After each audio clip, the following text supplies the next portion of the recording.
تسبیح اور تحمید اور آپ کی تقدیس میں لگے ہوئے ہیں۔ قال انی اعلم ما لا تعلمون، فرمایا میں جانتا ہوں جو تم نہیں جانتے۔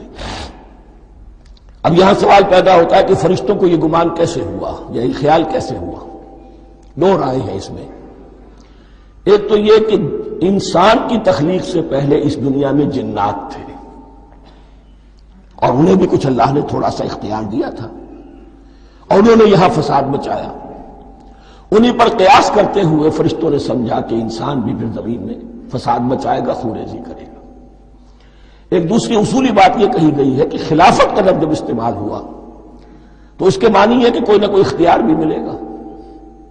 جنات کے بارے میں خلافت کا لفظ کہیں نہیں آیا، انسان کے بارے میں آ رہا ہے۔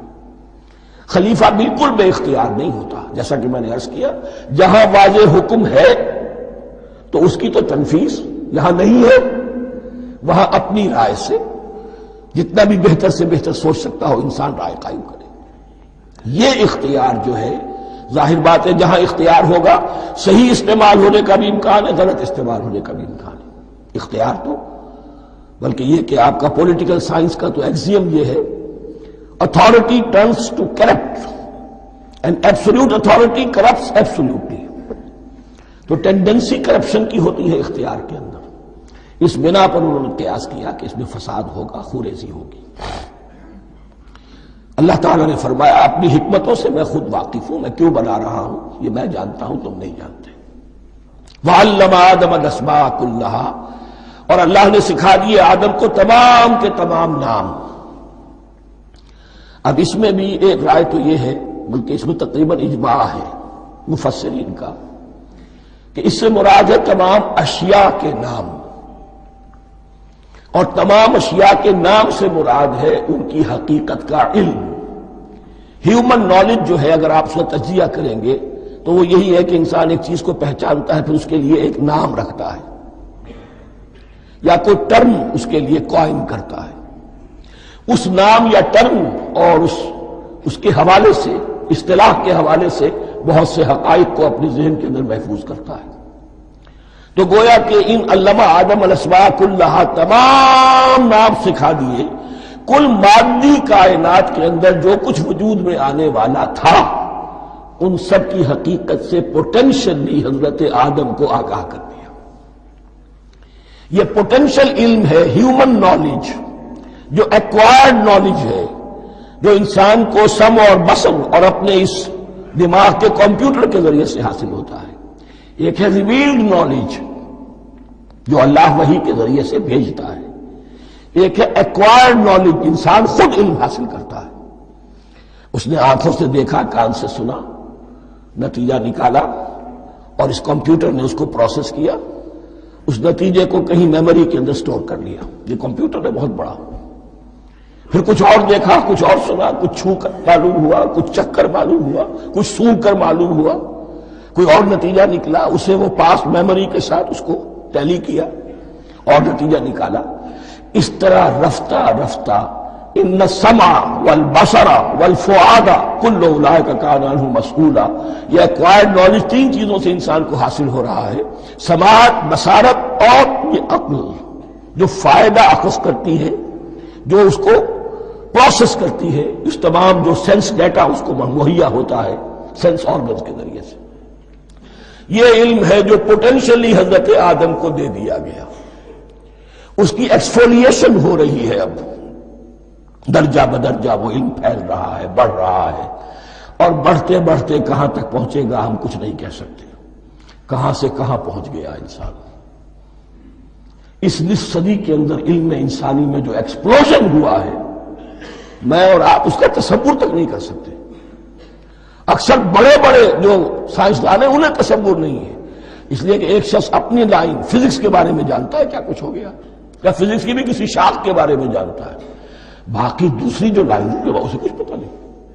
اسپیشلائزیشن کا دور ہے، لہذا جو ایکسپلوژن کہا جائے، دھماکہ ہوا ہے علم کا، اس کا کوئی اندازہ نہیں ہے ہمارے پاس، اور کس تیزی کے ساتھ وہ چیز آگے بڑھ رہی ہے، کس تیزی کے ساتھ ایک چیز آج جو ایجاد ہوئی چند دنوں کے اندر اندر اس کے بعد اس کا نیا کوئی ورژن آ جاتا ہے اور یہ چیز جو ہے آبسولیٹ ہو جاتی ہے۔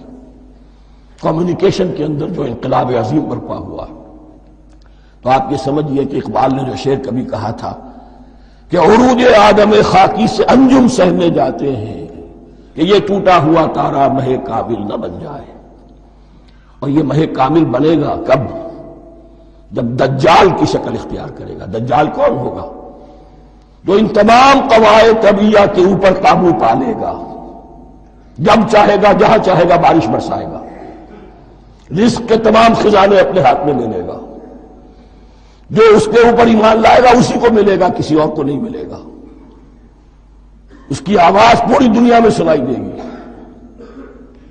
وہ چند دنوں کے اندر پوری دنیا کا چکر لگا لے گا. یہ ساری چیزیں جو حدیث میں دجال کے بارے میں آئی ہیں وہ اسی علم آدم ایکوائرڈ نالج کے اس حد کو پہنچ جانا کہ وہ ٹوٹل مسٹریز نیچر کی جو ہے وہ اس پر منکشف ہو جائے اور ان قواعد طبیعہ کو وہ ہارنس کر لے، قابو میں لے آئے اور انہیں استعمال کرے.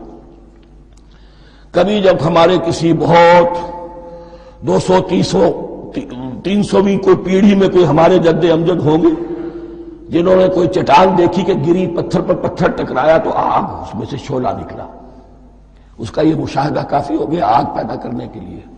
پتھروں کو ٹکراؤ آگ پیدا کر لو. یہ اس دور کی سب سے بڑی ایجاد تھی، آگ، انرجی. اب وہ انرجی کہاں سے کہاں پہنچی؟ وہ آگ نے بھاپ کی شکل اختیار کی، پھر ہم نے بجلی ایجاد کی، اور کب کیا ہے ایٹمک انرجی ہے اور نہ معلوم کیا کیا ہے، اللہ عالم. ان تمام چیزوں کا تعلق ہے خلافت ارضی کے ساتھ. لہذا فرشتوں کو جو بتایا گیا وہ یہ ہے کہ آدم کو علم بھی دیا جا رہا ہے، صرف اختیار ہی نہیں دیا جا رہا، علم دیا جا رہا ہے. وَعَلَّمَ آدَمَ الْأَسْمَاءَ كُلَّهَا ثُمَّ عَرَضَهُمْ عَلَى الْمَلَائِكَةِ، پھر ان تمام اشیاء کو پیش کیا فرشتوں کے سامنے.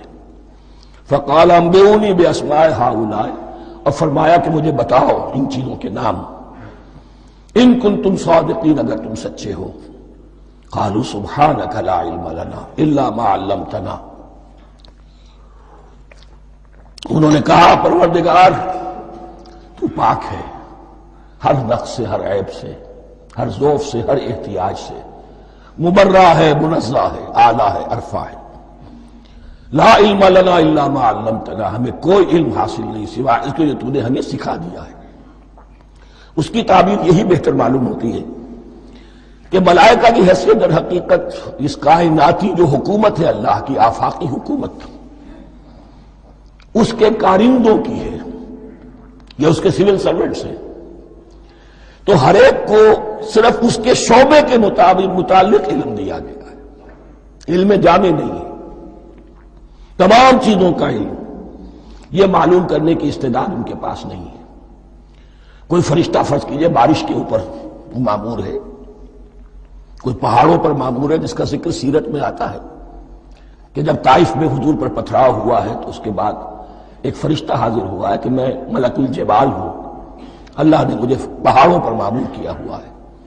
آپ اگر فرمائیں تو جن لوگوں نے آپ کو ستایا ہے، یہ جو طائف جن دو پہاڑوں کے درمیان یہ وادی ہے، ان کو آپس میں ٹکرا دو کہ یہ پس کر اور سرما بن جائے. آپ نے فرمایا نہیں، کیا عجب، اللہ تعالیٰ ان کی اگلی نسلوں کو ہدایت دے دے. تو فرشتے ہیں، کوئی پہاڑوں پر مامور ہے، کوئی کسی خدمت پر مامور ہے، ان کو علم دیا گیا ہے صرف انہی کی اپنی جو بھی فرائض منصبی ہیں ان کے شعبے سے متعلق، کل نہیں. جامعیت جو ہے علم کی وہ ہے کہ جو حضرت آدم علیہ السلام کو پوٹینشلی دے دی گئی اور جو اب بڑھتے بڑھتے ایک بہت جلاور درخت بن چکا ہے. سبحانک لا علم لنا الا ما علمتنا انک انت العلیم الحکیم. یقیناً آپ ہی کی ذات ہے جو کل کے کل علم کی حامل ہے اور جس کے اوپر حکمت بھی، جس کی حکمت بھی کامل ہے. باقی تو ہر مخلوق میں سے ہر ایک کا علم ناقص رہے گا. العلیم، کل علم کا جاننے والا تو ہی ہے. الحکیم، کل حکمت وہ تو تیرے ہی پاس ہے. قال یا آدم انبئہم باسمائہم، اللہ نے فرمایا کہ آدم ان کو بتاؤ ان کے نام. فلما انباہم باسمائہم، تو جب انہوں نے بتا دیے ان کو فرشتوں کو ان کے نام، قال الم اقل لکم انی اعلم غیب السماوات والارض، تو اللہ نے فرمایا کہ میں نے کہا نہیں تھا کہ میں جانتا ہوں آسمانوں اور زمین کی تمام غائب چیزوں کو. جو تمہاری نگاہوں سے بھی اوجل ہے، غیب۔